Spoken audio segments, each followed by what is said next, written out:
Hello बच्चों, स्वागत है आपका अपने YouTube चैनल एग्ज़ाम टारगेट पर। और आज हम अपने चैनल पर टॉपिक वाइज हरियाणा जी के स्टार्ट करने जा रहे हैं। और हम पहला जो टॉपिक करने वाले हैं वो है महाभारत। कौन सा टॉपिक करेंगे हम? पहले महाभारत करेंगे। और आप सभी को पता है कि जो महाभारत का युद्ध है वो हरियाणा की भूमि पर ही लड़ा गया था, और हरियाणा में कुरुक्षेत्र के अंदर। तो चलिए इसको हम डिटेल से पढ़ेंगे और एक कहानी की हेल्प से हम इसको करेंगे, जिससे आपको आसानी से याद रह सके।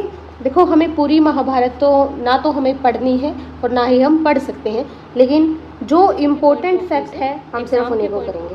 तो चलिए स्टार्ट करते हैं। तो अगर आप कुरुक्षेत्र गए होंगे तो आपने ये जो फ़ोटो है ये वहाँ पर देखी होगी। तो जिसने ये देखी है कमेंट करके बताएं क्या है ये। चलिए स्टार्ट करते हैं। महाभारत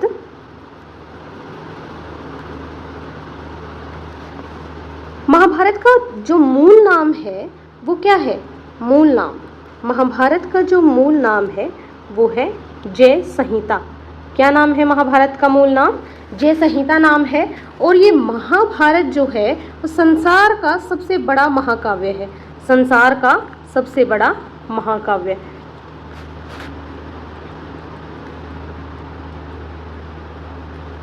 मूल नाम क्या है भाई? जय संहिता इसका मूल नाम है, और ये संसार का सबसे बड़ा महाकाव्य है। और जो महाभारत महाकाव्य है वो किसके द्वारा रचित है? किसके द्वारा रची गई है? ये रची गई है महर्षि वेदव्यास के द्वारा। किसके द्वारा? महर्षि वेदव्यास के द्वारा। और लिखी किसने है? गणेश जी ने। किसने लिखी है? गणेश जी ने। तो चलिए हम इसके पीछे की कहानी को पता करते हैं कि क्या है, कैसे गणेश जी ने इसको लिखा। तो जब महाभारत का युद्ध हुआ था तो उस समय पर जो महर्षि वेदव्यास जी हैं वो बहुत बड़े ऋषि हुए हैं, और वो रहते थे कुरुक्षेत्र के बस्थली गांव में। कहाँ रहते थे? कुरुक्षेत्र के बस्थली गांव में रहते थे। और जो महर्षि वेदव्यास जी के शिष्य थे वो पूरे भारत का भ्रमण करते थे, और उन्होंने आकर के महर्षि वेदव्यास जी को बताया कि ऐसे ऐसे भाई भाइयों की लड़ाई चल रही है, युद्ध चल रहा है। तो जो उस युद्ध में घटित हुआ वो उनके शिष्यों ने उनको आकर के बताया। तो महर्षि वेदव्यास जी ने सोचा कि भाई ये तो एक कहानी बन गई, इस पे तो एक पुस्तक लिखी जा सकती है। लेकिन उनके मन में ये विचार आया कि अगर मैं खुद इस पुस्तक को लिखूंगा तो पहले तो मुझे ध्यान में जाना पड़ेगा। उस जो भी चीज़ें उसको बताई गई थी, उनको बताई गई थी जो, वो उन्होंने याद कर ली थी अपने मस्तिष्क में, मतलब कि संभाल लिया था उन चीज़ों को उन्होंने। तो फिर लिखने के लिए उन्होंने क्या सोचा कि भाई पहले मेरे को ध्यान में जाना पड़ेगा और फिर लिखनी पड़ेगी, फिर से ध्यान में जाना पड़ेगा और फिर कुछ लिखना पड़ेगा भी। ऐसे तो बहुत समय लग जाएगा एक पुस्तक को लिखने में। तो उनके मन में क्या विचार आया कि मैं अगर किसी को बता दूं ध्यान में जा कर के, और कोई और अगर पुस्तक को लिख दे तो वो जल्दी लिखी जा सकती है। तो फिर उन्होंने क्या किया? ब्रह्मा जी को याद किया। किनको याद किया? ब्रह्मा जी को याद किया। और ब्रह्मा जी को जैसे उन्होंने याद किया तो ब्रह्मा जी प्रकट हो गए। और ब्रह्मा जी प्रकट हो गए तो उन्होंने अपनी समस्या बताई कि ऐसे ऐसे भाई पुस्तक लिखनी है, और मुझे क्या चाहिए? राइटर चाहिए। क्या चाहिए? मुझे राइटर चाहिए। तो ब्रह्मा जी बोले कोई बात नहीं भाई, राइटर दे देंगे। इतना राइटर दे देंगे। तो बोले कि तो मेरी पत्नी है सरस्वती। ब्रह्मा जी की पत्नी का क्या नाम है? सरस्वती। कि सरस्वती जी लिख देंगी, जो वो मेरी पत्नी है वो आपकी पुस्तक को लिखने में आपकी सहायता कर देंगी। तो ब्रह्मा जी ने सरस्वती जी को भेज दिया। तो जैसे ही जो वेदव्यास जी ध्यान में गए, उन्होंने बताया उस टाइम पे भाई लैंग्वेज क्या थी, भाषा क्या थी? भाषा थी संस्कृत। कौन सी भाषा थी? संस्कृत भाषा थी। अब संस्कृत भाषा थी तो संस्कृत भाषा में श्लोक लिखने पड़े। श्लोक बताए वेदव्यास जी ने, और सरस्वती माँ जब लिखना स्टार्ट करा उन्होंने, तो फिर क्या हुआ? एक और समस्या आई उनके सामने। एक समस्या क्या आई कि जो सरस्वती माता है उनकी जो लिखने की स्पीड है वो क्या है? बहुत ही कम है। कैसी है स्पीड? बहुत ही कम है। तो जैसे ही वेदव्यास जी ध्यान में जाते और उनको श्लोक बोलने लगते, वो लिखती और पीछे रह जाती तो फिर बार बार क्या बोलती? कि फिर से बताना, उस श्लोक को फिर से बताना। श्लोक को ऐसे लिखते हुए क्या रह जाती, पीछे रह जाती। और महर्षि वेदव्यास जी बताते बताते आगे चले जाते, और जैसे ही वो बीच में उनको रोक करके फिर से बोलने को कहती श्लोक, तो फिर से उनका ध्यान टूट जाता था। फिर से उन्होंने क्या किया, ब्रह्मा जी को याद किया और बोला कि भाई बात ऐसी है, ये माता सरस्वती पीछे रह जा रही है जब मैं इसको श्लोक बता रहा हूँ, फिर बार बार मेरा ध्यान टूट रहा है, समस्या वो कि वो रहेगी मेरी। तो फिर ब्रह्मा जी बोले कि अच्छा मेरी बहू की बेइज्जती तो फिर तने ऐसा राइटर दे दूँ कि भाई पीछे ही नहीं रहेगा, चाहे कुछ हो जियो।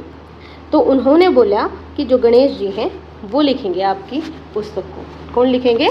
गणेश जी। अब गणेश जी आ गए। गणेश जी ने एक शर्त रख दी कि भाई बात ऐसी है वेदव्यास जी, लिख तो दूंगा लेकिन अगर मैं लिखना शुरू हो गया ना तो रुकूंगा नहीं, और अगर रुक गया तो दोबारा लिखूंगा नहीं। तो वेदव्यास जी ने सोचा कि अच्छा संकट आया भाई, ये तो सांस चढ़ा देगा, ये रुकने नहीं देगा, तो लगातार बोल लूँगा मैं। तो वे बोले हाँ मैंने आपकी शर्त मंजूर है, लेकिन क्या करना पड़ेगा कि जो मैं श्लोक बोलूँगा ना वो लिखने तक पहले आपने उनका मतलब समझना पड़ेगा। तो गणेश जी बोले ठीक है भाई, समझ कर मतलब और फिर लिख दूंगा। बोले कि अगर ध्यान रखिए अगर रुक गया ना दोबारा लिखूंगा नहीं। बोले कि ठीक है। तो जो ये महर्षि वेदव्यास रहते थे जहाँ पे बस्थली गांव में इनकी क्या थी, कुटिया थी। और कुटिया के पास में क्या था, एक कुआं था। कुटिया के पास में क्या था, कुआं। और उस कुएं के नीचे से कौन सी नदी बहती थी, सरस्वती नदी। कौन सी नदी, सरस्वती नदी बहती थी। अब जब वेदव्यास जी उनको श्लोक बोलते तो साथ में क्या आती, सरस्वती नदी के बहने की आवाज़ आती, यानी कि पानी की आवाज़ आती। तो बीच बीच में उनको श्लोक समझने में क्या आती, कठिनाई। जब गणेश जी को श्लोक समझने में कठिनाई आ रही थी तो उन्होंने क्या किया था, सरस्वती नदी को धरती के नीचे भेज दिया था। और आज भी ऐसा माना जाता है कि जो सरस्वती नदी है वो धरती के 3 फीट नीचे बह रही है। कितने फीट नीचे, 3 फीट नीचे बह रही है।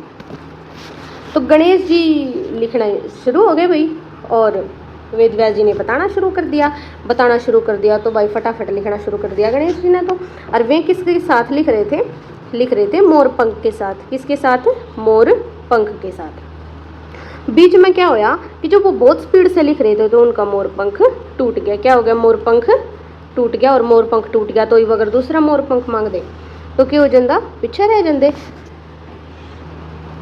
और मोर पंख टूट गया तो फिर क्या सोचा कि अगर भाई दूसरा मोर पंख लेगा तो और पीछे रह जाएगा।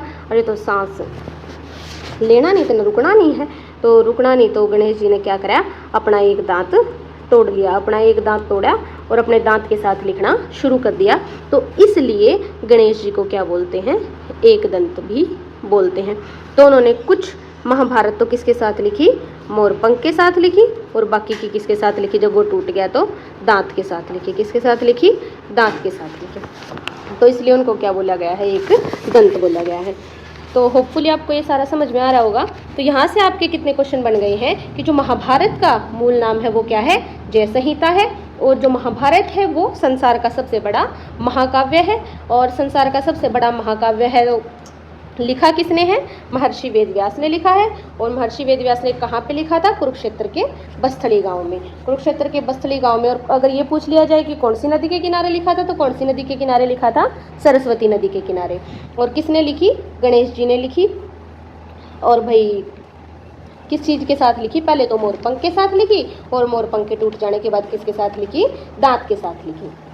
और जब सरस्वती नदी की आवाज़ के कारण वो गणेश जी डिस्टर्ब हो रहे थे, उनको समझ में नहीं आ रहे थे श्लोक, तो क्या कर दिया उन्होंने, सरस्वती नदी को धरती के नीचे समा दिया। और कितने फीट नीचे, 3 फीट नीचे समा दिया। ठीक है, तो यहाँ तक आपको समझ में आ गया होगा। आगे की कहानी हम कंटिन्यू करते हैं कि भाई जो महाभारत है वो कितने टाइम पहले हुई थी। तो अलग अलग इतिहासकारों के अलग अलग मत हैं। जो HSSC ने माना है हमें तो वो करना है। तो HSSC ने क्या माना था कि जो महाभारत है वो 900 ईसा पूर्व हुई थी। ईसा पूर्व का मतलब क्या है, ईसा मसीह के जन्म से 900 वर्ष पहले। ईसा मसीह के जन्म से 900 वर्ष पहले। ठीक है, लेकिन कई बार अब ये उम्मीद है कि क्वेश्चन ऐसे भी आ सकता है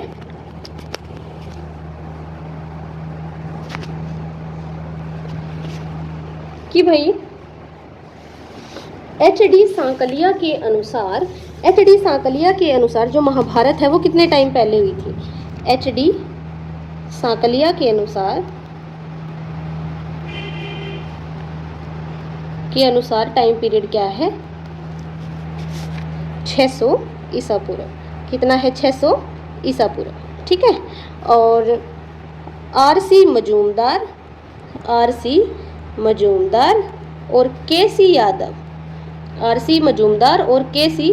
यादव के अकॉर्डिंग टाइम पीरियड क्या माना गया है? 1400 ईसा पूर्व। कितना माना है? 1400 ईसा पूर्व। और ये माना गया है कि भाई जो हरियाणा में संस्कृत भाषा की शुरुआत थी, संस्कृत भाषा का उदय था, वो भी कितने वर्ष पहले हुआ था? 600 ईसा। कितना? 600 ईसा पूर्व। तो ये क्वेश्चन आपको याद रखने हैं कि हरियाणा में जो ये इतिहासकार रहे हैं के.सी. यादव और आर.सी. मजूमदार, इनके अकॉर्डिंग तो जो टाइम पीरियड है वो 1400 ईसा पूर्व माना गया है। एच.डी. सांकलिया के अनुसार 600 ईसा पूर्व माना गया है। और एक और इतिहासकार रहे हैं पारजीटर। कौन से? पारजीटर। इनके अनुसार माना गया है कि जो महाभारत है वो 950 ईसा पूर्व लड़ी गई थी, ठीक है। कितने वर्ष पहले लड़ी गई थी? 950 ईसा पूर्व लड़ी गई थी। तो महाभारत के अंदर कितने अध्याय हैं? तो जो महाभारत है वो कितने दिनों के लिए लड़ी, कितने दिनों तक चली थी? महाभारत है वो 18 दिन तक चली थी। और उसमें 18 ही अध्याय हैं और 18 ही क्या हैं? पर्व हैं। महाभारत 18 दिन चली, 18 उसमें अध्याय हैं और 18 ही पर्व हैं। ऐसा माना जाता है कि महाभारत के युद्ध से पहले कौरवों और गांधारों के बीच में भी युद्ध हुआ था। यानी कि महाभारत के युद्ध से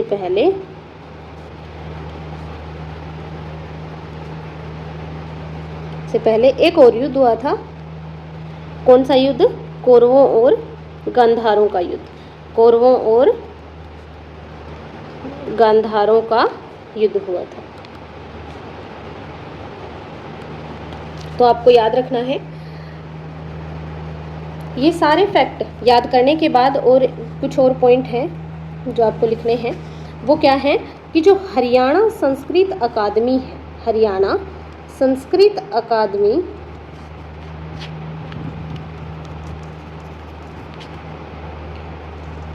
उसकी स्थापना कब हुई थी? 2002 में हुई थी। और कहाँ पर हुई थी? पंचकूला में। कहाँ पे हुई थी? हरियाणा संस्कृत अकादमी की स्थापना 2002 में पंचकूला में हुई थी। और वेदव्यास जी का नाम आया है तो उससे रिलेटेड एक पॉइंट और लिख लीजिए कि जो वेदव्यास पुरस्कार है, वेदव्यास पुरस्कार की वर्तमान राशि कितनी है? 1.5 लाख है। कितनी है? 1.5 लाख है। महाभारत के समय से पहले हरियाणा का नाम क्या था? महाभारत के समय से पहले हरियाणा का नाम क्या था? कुरु जांगाल। क्या था? कुरु जांगाल। और महाभारत के समय में क्या था? बहुधान्य। क्या था? बहुधान्य। ये क्वेश्चन पूछे जाते हैं कि महाभारत के से पहले क्या नाम था हरियाणा का? कुरु जांगाल था। और महाभारत के समय में क्या था? बहुधान्य था। तो इससे रिलेटेड एक स्टोरी मैं आपको बताती हूँ। देखो, ऐसा माना जाता है कि यहाँ पे सबसे पहले कौन सा वंश था? कौरव। और उसके बाद कौन सा वंश आया? कौरव, जैसे कि हम पढ़ते हैं। तो एक राजा हुए हैं, राजा कुरु। कौन से राजा? राजा कुरु। और राजा कुरु क्या माना जाता है कि इन्होंने कुरुक्षेत्र की धरती पर क्या चलाया था? हल चलाया था। क्या चलाया था? हल चलाया था। और कुरुक्षेत्र की धरती पर जब इन्होंने हल चलाया तो इन्होंने 3 महीने लगातार हल चलाया था।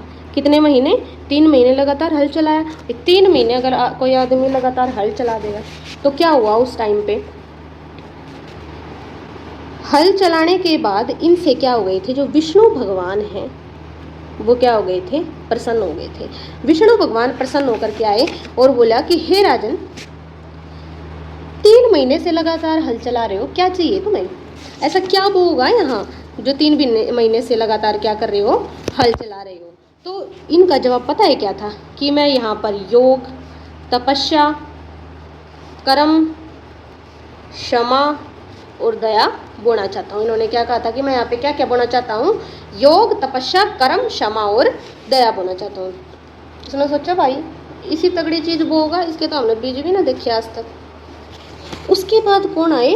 इंद्र भगवान। इंद्र भगवान आए।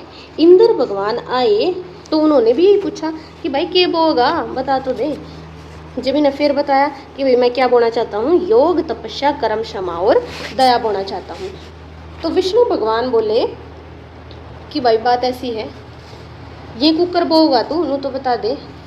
तो बोला कि मैं अपने अंग काट करके क्या करूँगा, इन सारी चीज़ों को बोऊंगा। तो इन्होंने क्या किया, अपने अंग काटने शुरू कर दिए थे। तो विष्णु भगवान ने बोला कि भाई अंग तो मत काट है, तने जो चाहिए हमारे पास मांग ले। फिर बोला अब बता तने क्या चाहिए। इन्होंने कहा कि जितने क्षेत्र में मेरा पसीना यहाँ पर गिरा है उस इलाके को क्या कहा जाए, धर्म अक्षेत्र। क्या बोला जाए, धर्म अक्षेत्र। और उस अक्षेत्र में कभी भी धन की, अनाज की कभी भी कमी नहीं होनी चाहिए। इसलिए इसका नाम क्या पड़ा, बहुधान्य पड़ा। क्या पड़ा, बहुधान्य। ये कहानी थी इसके पीछे कि भाई धर्म क्षेत्र मांग लिया उन्होंने और क्या बोला कि भाई इस जगह को क्या बोला जाए, बहुधान्य बोला जाए। यहाँ पर कभी भी धन की और अनाज की कमी नहीं होनी चाहिए। अब हमारी यहाँ से क्या होती है, महाभारत शुरू होती है। तो चलिए करते हैं स्टार्ट इसको पढ़ना। कि जो राजा शांतनु थे, राजा शांतनु की दो पत्नियां थी। कौन कौन? एक तो सत्यवती और दूसरी गंगा। सत्यवती और गंगा। अब जो सत्यवती थी उनको दो पुत्र हुए। कौन कौन? विचित्रवीर्य और चित्रांग। विचित्रवीर्य और चित्रांग। और जो ये गंगा थी, जब इन्होंने शांतनु से विवाह किया था तो एक शर्त रखी थी कि मैं जो भी कुछ करूं आपको मेरे से कोई भी सवाल नहीं पूछना है। तो इसलिए इन्होंने अपने क्या किए थे, अपने पुत्रों को नदी में बहा दिया था। और जब इनको भीष्म पैदा हुआ था, भीष्म का असली नाम क्या है भाई? भीष्म का असली नाम है देवव्रत। क्या नाम है उनका? देवव्रत नाम है। तो जब देवव्रत पैदा हुए तो महाराज शांतनु से रहा नहीं गया और उन्होंने जब ये देवव्रत को भी नदी में बहाने के लिए जा रही थी तो उन्होंने रोक लिया और बोला कि ये आप क्या कर रही हो। तो तब इन्होंने बोला था कि आपने मुझसे प्रश्न पूछ लिया और आपने क्या कर दिया है, जो मुझे वचन दिया था वो तोड़ दिया। तो अब मैं जा रही हूँ, पकड़ो अपना पुत्र। ठीक है। तो देवव्रत को दे करके शांतनु को चली गई थी गंगा। तो इनका एक ही पुत्र हुआ, कौन? देवव्रत। और सत्यवती से दो पुत्र हुए, विचित्रवीर्य और चित्रांग। तो जैसा अभी मैंने बताया था कि महाभारत के युद्ध से पहले एक और युद्ध हुआ था कौरवों और गांधारों के बीच। और उस युद्ध में क्या हुआ था, जो चित्रांग था वो मारा गया था। कौन मारा गया था उसमें? चित्रांग मारा गया था। तो शांतनु के दो पुत्र बच गए। कौन कौन? एक तो विचित्रवीर्य और दूसरे देवव्रत। अब देवव्रत को भीष्म क्यों कहा गया भाई? क्योंकि देवव्रत ने क्या कर लिया था, प्रतिज्ञा ले ली थी कि मैं कभी भी अपने जीवन में शादी नहीं करूंगा, मैं ब्रह्मचर्य का पालन करूंगा। और जो ये बहुत बड़ी प्रतिज्ञा थी, इन्होंने आजीवन क्या रहे, बिना शादी के रहे थे। तो इनकी बहुत बड़ी इस प्रतिज्ञा के कारण इनको क्या कहा गया? भीष्म कहा गया। क्या कहा गया? भीष्म कहा गया। तो इनके बच गए दो पुत्र। अब विचित्रवीर्य ने क्या की? शादी की। और इनकी शादी के पीछे भी एक कहानी है। क्या कहानी है इसके पीछे? जो ये भीष्म थे, ये राजा ने क्या किया था, स्वयंवर रचा रखा था अपनी पुत्रियों के लिए। उनकी तीन पुत्री थी, अंबिका और अंबालिका। तो उनको ये स्वयंवर से उठा लाए थे। और जब स्वयंवर से उठा करके लाए तो जो ये अंबा थी, ये किसी और राजकुमार से क्या करती थी? प्रेम करती थी। और उसी को अपना क्या मान चुकी थी? पति मान चुकी थी। और जब इसने बताया, क्या बताया इन्होंने भीष्म ने कि भाई मैं तो क्या हूँ, ब्रह्मचारी हूँ और मैं कभी भी शादी नहीं करूँगा। तो इन्होंने क्या किया था, इसको श्राप दे दिया था। क्या किया था? श्राप दे दिया था भीष्म को कि भाई जब तुझे शादी नहीं करनी थी तो हमें उठा के क्यों लाया है। तो अंबा ने क्या किया? श्राप दे दिया कि मैं क्या करूँगी, तेरी मृत्यु का कारण बनूंगी, तेरी मृत्यु का मैं कारण बनूंगी। और ये क्या हो गई थी, इन्होंने अग्नि समाधि ले ली थी। फिर बची कौन, अंबिका और अंबालिका। तो जो अंबिका और अंबालिका को ला करके इनकी शादी किसके साथ करवा दी, विचित्र वीर्य के साथ करवा दी। और जब विचित्र वीर्य के साथ इनकी शादी करवा दी तो अंबालिका से इनको एक पुत्र प्राप्त हुआ, कौन, पांडु। कौन प्राप्त हुआ, पांडु, यानी कि पांडव। और अंबिका को कौन हुआ, धृतराष्ट्र। अंबिका के पुत्र का नाम क्या है, धृतराष्ट्र है। और जो धृतराष्ट्र थे वो क्या थे, जन्म से अंधे थे। क्या थे, जन्म से अंधे थे। और किसकी कृपा से इनको ये धृतराष्ट्र पुत्र की प्राप्ति हुई थी, वेदव्यास की कृपा से। किसकी कृपा से, वेदव्यास की कृपा से। ठीक है। और एक दासी पुत्र भी था विचित्र वीर्य का, कौन, विदुर। वो एक दासी से प्राप्त हुआ था इनको, और वो भी किसकी कृपा से प्राप्त हुआ था, वेदव्यास जी की कृपा से प्राप्त हुआ था। ठीक है। तो जो ये धृतराष्ट्र था वो जन्म से ही अंधा था। अब जो पांडव के पुत्र थे वो सारे क्या थे, मतलब पांडु के जो पुत्र थे वो सारे पांडव थे 5, और धृतराष्ट्र के जो पुत्र थे वो क्या थे, 101 थे, कौरव। ठीक है, उनको कौरव बोला गया। तो जो अभी हमने पहले पढ़ा था कि भाई कुरुक्षेत्र की भूमि पर राजा कुरु ने क्या चलाया था, हल चलाया था। हल से जोता था उस भूमि को, और वहाँ पर जंगल ही जंगल थे, और उन्होंने क्या बनाया, उस धरती को बहुधान्य बनाया। वहाँ पर अनाज की कमी कभी भी नहीं होगी। तो इस चीज़ का जो वर्णन है वो किस पुराण में मिलता है, वामन पुराण में। वामन पुराण में ये वर्णन मिलता है कि भाई राजा कुरु ने क्या किया था, कुरुक्षेत्र की भूमि पर हल चलाया था। तो कौन से पुराण में मिलता है इसका जिक्र, वामन पुराण में। उसके बाद जो पांडव थे उन्होंने किससे शिक्षा प्राप्त की थी, परशुराम जी से। किससे, परशुराम से। परशुराम से इन्होंने शिक्षा प्राप्त करी थी। और शिक्षा प्राप्त करने के बाद जब राजा द्रुपद के यहाँ क्या हुआ, स्वयंवर। राजा द्रुपद ने क्या किया, स्वयंवर किया अपनी पुत्री के लिए। और उनकी पुत्री का क्या नाम था, द्रौपदी। क्या नाम था राजा द्रुपद की पुत्री का, द्रौपदी। तो उन्होंने अपनी पुत्री के लिए स्वयंवर किया। स्वयंवर करने के बाद जब उन्होंने स्वयंवर किया तो भाई जिसमें जो क्वालिटी होती है वो तो अपनी प्रतिष्ठा को दिखाएगा ही, अपनी जो कला है उसको दिखाएगा। उन्होंने एक टास्क रखा था स्वयंवर के अंदर। क्या टास्क रखा था कि जो भी कोई क्षत्रिय क्या करेगा, धनुष से घूमती हुई मछली की आंख को पानी में परछाई देख करके क्या करेगा, तीर से भेज देगा, वही क्या होगा, द्रौपदी का पति होगा। क्या किया था, धनुष से क्या करना है, घूमती हुई मछली की आंख को पानी में देखकर क्या करना है, तीर चलाना है, और उसके आंख में तीर लगना चाहिए। तो जो भी ऐसा कर देगा वो क्या हो जाएगा, उसी के साथ विवाह हो जाएगा, किसका, द्रौपदी का। तो भी टास्क तो बहुत ज़बरदस्त था। अब बहुत ज़बरदस्त टास्क था तो जो अर्जुन था वो सर्वश्रेष्ठ धनुर्धर था, सर्वश्रेष्ठ धनुर्धर था, सर्वश्रेष्ठ। तो उसने कहा कि भाई मैं तो जाऊंगा स्वयंवर में। अब स्वयंवर में चले गए पांचों भाई जब स्वयंवर में चले गए तो वहाँ पर बहुत सारे क्षत्रिय आए हुए थे। तो ये जो बात है ये उनके वनवास के टाइम की है। ठीक है। तो जब वो वहाँ पे रह रहे थे, जंगलों में रह रहे थे, तो ये चले गए वहाँ पे स्वयंवर में चले गए। तो वहाँ पर कौन कौन आया हुआ था, कर्ण भी आया हुआ था और दुर्योधन भी आया हुआ था। अब कर्ण और दुर्योधन भी आए हुए थे तो भीम ने मना किया था अर्जुन को, भीम बच्चा पहचान लेगा तुम्हें वहाँ पे कोई ना कोई। तो बोला कि नहीं मैं तो जाऊँगा। और इस स्वयंवर से कुछ समय पहले ही लाक्षागृह में ये रहे थे कुछ दिन।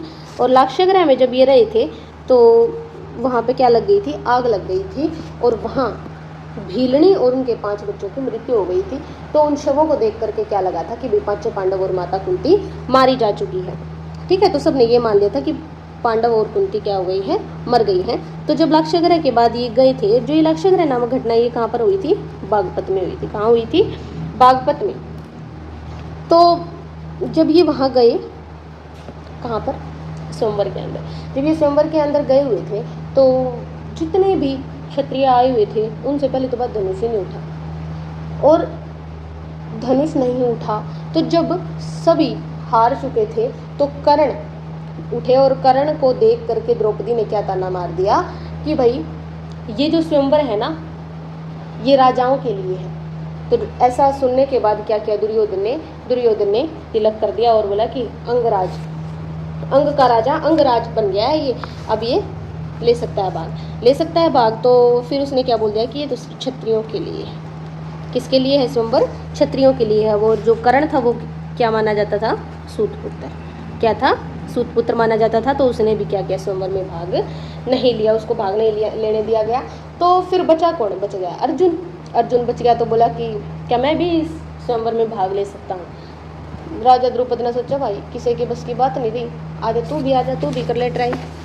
तो फिर जब इसने करा तो लगा का माथे पे और चला दिया तीर भाई अर्जुन ने। तो चलान दे गया मछली की आंख में चला गया। तो कर्ण बोला यू कह रहा है, यू अर्जुन है। दुर्योधन तो बोला कि यू कौन है? अर्जुन है। दुर्योधन बोला है मर लिया लाख शगर है मैं तो अब को नहीं मरा, तना क्यों कर बेरा अर्जुन है, अब मना नू बेरा है। उनने क्या कर लिया था उस टाइम पर? क्या कर लिया था? अपना भेष बदल लिया था, बड़ी बड़ी डाडी कर ली थी ताकि सबको ये लगे कि वो मारे जा चुके और वो आराम से रह सके। तो भाई जब इन्होंने कर दिया तो कर्ण बोला कि इस धरती पर ये तीर सिर्फ 5 ही आदमी चलाना जानते हैं। कौन कौन? 5 ही आदमी चलाना जानते हैं सिर्फ। और दुर्योधन बोला कि कौन कौन? एक तो भीष्म, द्रोणाचार्य और तीसरा मैं और अर्जुन और स्वयं गुरु परशुराम तो है नहीं, भीष्म भी नहीं और द्रोणाचार्य गुरु द्रोण भी नहीं और मैं तेरे सामने बैठा तो बच गया कौन? अर्जुन। 100% अर्जुन है ये। बोला अच्छा। तो काट ली दुर्योधन ने तो तलवार। इब्बे देखो इन्हें। तो शकुनी बोला कि रुक जा भाई, लक्ष्य अगर मैं आग लगाई थी ना सीधा का सीधा शक तेरे पर जाऊंगा, इन्हें नुकर गरा बोला। तो उन्होंने कहा कि पहला पहचान तो ले, है भी अर्जुन का ना है। सब तय भाई ज़्यादा आसान है भीम ने पहचानना। भीम को पहचान लो। भीम को पहचानना आसान क्यों था? कि 19.5 फीट का था। कितने फुट का था? 19.5 फुट का। तो भीम पहचान लिया तो सारे के सारे पहचान में आगे कौन कौन? भीम, अर्जुन, युधिष्ठिर, नकुल और सहदेव, पांचों के पांचों। तो जब इन्होंने बुलाया उसको वापिस कि चलो भाई घर गए तो भीष्म पितामह ने क्या बोला कि जो भी इनका है इनको वापिस लौटा दो, जो पांडु का साम्राज्य था वो इन पांडवों को दे दो और जो तेरा था भाई तू रख ले। तो दुर्योधन ने क्या किया? खांडवप्रस्थ जो जगह थी वो पांडवों को दे दी। क्या किया? खांडवप्रस्थ जगह थी वो पांडवों को दे दी। और जो ये खांडवप्रस्थ थी ये शापित भूमि थी। क्या थी? शापित भूमि थी। और शापित भूमि भी थी। और यहाँ पे कौन रहता था? तक्षक नाग रहता था। कौन रहता था? तक्षक नाग। तो जब खांडवप्रस्थ इनको मिला तो अर्जुन बोला भाई इतना जंगली इलाका था पूरा का पूरा, दूर दूर तक जंगल ही जंगल, लेकिन न काटने में आधी जिंदगी निकल जाएगी। तो एक काम करें कि मैं अपने क्या करता हूँ, अपने तीर से क्या करता हूँ, इसको जला देता हूँ। तभी तो वहाँ पे क्या बन पाएगा? महल बन पाएगा। ऐसे तो जंगलों में तो रहना क्या, राजा थे भाई वो भी जंगल में थोड़ी ना रहेंगे। तो जैसे ही उसने तीर निकाला तो जो ये तक्षक नाग है ये वहाँ पर आ गया। ये तक्षक नाग है ये उड़ने वाला सांप है। कैसा? उड़ने वाला नाग है जो अभी भी कहाँ पाया जाता है? कैलिफोर्निया में पाया जाता है ये अभी भी। तक्षक यानी कि उड़ने वाला जो सांप है। ये कितनी फीट ऊपर तक उड़ सकता है? 30 फीट, 30-33 फीट ऊपर तक उड़ सकता है ये। तो जैसे ही तक्षक नाग आया बोला तने भी मारूंगा भाई। तो जैसे ही तक्षक पर हमला करने लगा अर्जुन तो कौन आ गए? इंद्र भगवान। कौन आ गए? इंद्र बोला कि भाई मारना कौन है, अपना बंदा आयो। और इंद्र कौन थे? अर्जुन के पिता। कौन थे? अर्जुन के पिता थे। तो बोला मैं भी तो अपना ही हूँ। सही थी बात तो उसकी। तो बोला कि भाई बात ऐसी है मेरे साथ युद्ध कर, अगर तक्षक को मारना है तो फिर मैंने इसकी जिम्मेदारी ले रखी है, भी तेरे ऊपर कोई भी आँच नहीं आएगी। तो यहाँ पर क्या हो गया था? अर्जुन ने इंद्र से युद्ध किया था और इंद्र यहाँ पर हार गया था। कहाँ पर हार गया था? इंद्र खांडवप्रस्थ में। तो जब इंद्र हार गया था तो इस जगह का नाम बदल के क्या रख दिया गया था? इंद्रप्रस्थ। क्या रख दिया गया था? इंद्रप्रस्थ। ठीक है। तो जब इंद्रप्रस्थ रखा नाम इंद्र हार गया, तो इंद्र ने क्या बोला तक्षक को कि भाई बात ऐसी है, तेरी सुरक्षा की जिम्मेदारी ले रखी थी, अपना कहीं और रह ले जाके, बच तो गया है तू, तो बच गया तो फिर ये, हाँ मैंने क्या बताया था कि ये तक्षक नाग है जो ये अभी भी कैलिफोर्निया में पाया जाता है, ये 300 फीट ऊंचा उड़ सकता है अभी भी, ठीक है। तो कहीं और रहने लगा तक्षक। तक्षक ने कहा कि भाई मैं, अगर तुमने मेरा घर छीना है, मैं इसका बदला तुमसे ज़रूर लूँगा। तो ये कह करके चला गया था। तो जब इन्होंने ये रहने लगे इंद्रप्रस्थ में, इन्होंने अपना महल बना लिया, तो भाई महल बना लिया तो ये घर का मुहूर्त तो करना पड़ा रहा है, घर का मुहूर्त दिन न करा तो क्या करा, अपने बायर बुला लिए, बायर बुला लिए तो दुर्योधन गया उस दिन, दुर्योधन गया तो फिर क्यों थी वह, मैंने बताया था ना, शापित भूमि थी, शापित क्षेत्र था वो, या वहाँ पे मतलब छल हो रहा था बार बार, जहाँ ऐसा लग रहा था भूमि है, उड़ा पानी था, क्या था, पानी। दुर्योधन को लगा कि यहाँ पे पानी है, तो वहाँ पे पानी नहीं था, क्या थी, भूमि थी। और जब वहाँ पे उसको लगा कि भूमि है तो वहाँ पर पानी था, और वो क्या हो गया, पानी में गिर गया। और उसको देख करके द्रौपदी ने ताना मार दिया कि अंधे का पुत्र अंधा, क्या ताना मार दिया, अंधे का पुत्र अंधा। तो उस दिन जो दुर्योधन है उसको ये बात सीधा दिल पे जाके लगी, और वही उसने बोला कि भाई या औरत मने महल पे बाहर चाहिए। और वो सारी बात किसकी माना करता, शकुनी की। शकुनी कौन था, गांधार नरेश, कौन था, गांधार का राजा था और उसका मामा था। तो उसने अपने मामा को क्या बोला कि भाई जो ये औरत है द्रौपदी, ये मुझे महल से बाहर चाहिए, मैं इस बात का बदला इससे ज़रूर लूँगा। और सिर्फ इस ही बात के ऊपर क्या हो गई, पूरी की पूरी महाभारत हो गई।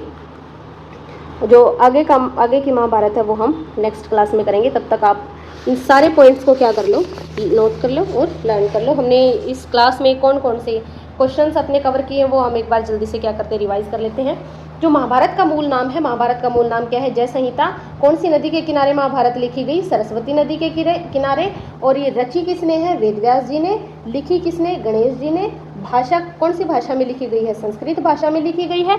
इसमें कितने श्लोक हैं, 1,00,000 श्लोक हैं। कितने श्लोक हैं महाभारत में, 1,00,000 श्लोक हैं। तो ये क्या है, सबसे बड़ा महाकाव्य है संसार का, और सबसे बड़ा महाकाव्य है। तो महाभारत से पहले हरियाणा का नाम क्या था, कुरु जांगाल था, कुरु जांगाल था। और महाभारत के समय में फिर क्या नाम था इसका, बहुधान्य नाम रखा गया, ठीक है। नागवंश के राजाओं ने क्या नाम दिया था हरियाणा को, श्रीकंठ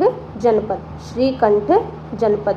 तो ये भी आपको याद रखना है कि नागवंश के राजाओं ने क्या नाम दे रखा था इसको, श्रीकंठ जनपद नाम दे रखा था। महाभारत के युद्ध से पहले एक और युद्ध हुआ था कौरवों और गांधारों के बीच, और उसमें कौन मारा गया था, चित्रांग मारा गया था। कुरुक्षेत्र की भूमि पर हल चलाने का वर्णन कौन से पुराण में लिखा गया है, वामन पुराण में। महाभारत में कितने अध्याय हैं, 18 अध्याय हैं, 18 दिनों तक चला था और 18 ही पर्व है।